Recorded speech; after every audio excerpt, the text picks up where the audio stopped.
மாப்பிள்ளை தான் எங்கள் மாமா. அந்த காலத்தில் அவங்க மாமா தான் ஊர் வரியெல்லாம் கேட்டு வாங்குவார். இன்றைக்கி மாப்பிள்ளை ஊரில் திருவிழா நடந்திருக்கு. திருவிழா நடந்துக்கு இன்றைக்கி கிராமத்தில் பாருங்கள், வீடு வீட்டுக்கு போய் காசை கேட்க வேண்டியிருக்கு. சாமி கும்பிட்டா அந்த வரியை கொண்டு நேராக கொடுக்கறது இல்லை. இப்போ பாருங்கள், மாப்பிள்ளை வந்து மாமா அந்த காலத்தில் வந்து கேட்டார், பங்காளி கிட்டலாம். மாப்பிள்ளை வந்து கேட்குறாரு, என்னையா இந்த எவ்வளோப்பா வரி?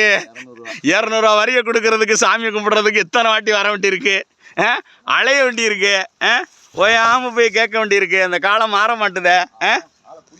ஆளை பிடிக்க முடியல. 200 இன்னைக்கு இருக்க காலத்தில் ஒரு ஃபோன் வாங்கி வச்சுக்கியா, ஜிபேல பண்ணுங்கன்னா பண்ணிட்டு போயிடுவாங்கய்யா.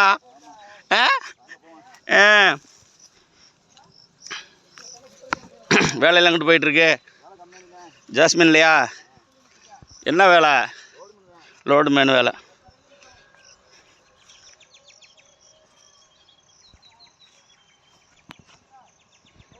எங்கே போயிட்டேன்? இப்போ தான் வந்தேன், இருந்தேன் அங்கிட்டு தெரிஞ்சேன்.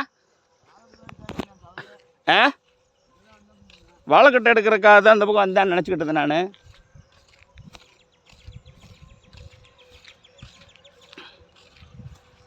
எல்லோருக்கும் காலை வணக்கம். காலையிலே விவசாயம் வேலை பார்க்குறத புத்துண்டிச்சு போய் பார்த்துட்டு வந்தாச்சு. மக்கள் வாழைக்கட்டை எந்த ஊர்லேருந்து எடுக்கிறாங்க பாருங்கள். அப்போ அந்தந்த ஊரில் நம்ம வீட்டில் நம்மளால் பார்க்க முடியாத வேலையை இன்றைக்கி ஒரு குரூப்பாக இருந்து ஒரு 10 பேர் இருந்துட்டு எந்த ஊர்னாலும் 2 வீலரில் போய் ஒரு சம்பளத்தை பேசிக்கிட்டு அழகாக அந்த வேலையை 10க்கு செஞ்சு கொடுக்குறாங்க பாருங்கள். அதாங்க பிளானிங். தொடர்ந்து ஒரு வேலையை நம்ம அருமையாக செஞ்சு கொடுத்துட்டோம்னா எங்கே வேணாலும் வேலை பார்த்து நம்ம வருமானம் பண்ணிக்கிறலாம். அதனால் அந்த வாழைக்கட்டு எடுக்கிறவங்கள 2-3 வருஷத்துக்கு முன்னாடி பார்த்தேன். இதே தோட்டத்தில் வந்து முதல்ல வாழைக்கட்டை நட்டு கொடுத்தாங்க. இன்றைக்கி அதே ஆட்களை எங்கள் மாமா கூப்பிட்டு இன்றைக்கி வந்து எங்கள் தோட்டத்தில் வாழைக்கட்டை எடுத்து வாழைக்கட்டை நட்டு கொடுக்குறதுக்காக வந்திருக்காங்க. விவசாயம் குறைஞ்சிக்கிட்டே வருது, பார்க்குறதுக்கு ஆட்களே இல்லாமல் போகுது.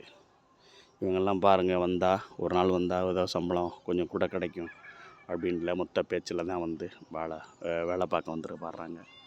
அதனால் இது மாதிரி நிறைய பேர் இப்போ தூத்துக்குடி பக்கம்லாம் ஒரு குரூப் இருக்கும். பெரிய மம்பட்டி வச்சு வெட்டிக்கிட்டு வீடியோ போட்டுட்டு அழகாக விவசாயத்தை பார்க்க போகிறாங்க. எவ்வளோ தூரத்துக்கு போய் வேலை பார்த்து சம்பாதிக்க ஆரம்பிக்கிறாங்க. விவசாயம் அழிஞ்சு போகக்கூடாது. இயற்கையை பார்த்தாலே வரி தனி சந்தோஷம் தாங்க. எனக்குலாம் ரொம்ப சந்தோஷமாக இருக்கும். அதனால் தொடர்ந்து விவசாயம் பலன் இருக்குது இல்லையோ, நிறைய பேர் அந்த விவசாயத்தை செய்கிறாங்க பாரம்பரியம் செய்யணுன்றதுக்காகவும். அதனால் நல்ல தண்ணியும் நல்ல இட வசதி இருந்த விவசாயத்தை நல்லா செய்யலாம். ஆனால் இன்றைக்கி விலைவாசியும் ஆட்களும் குறைவாக இருக்குது. தேங்க்ஸ் ஃபார் வாட்சிங் மை சேனல். சந்திரன் வணக்கம். தேங்க்ஸ்.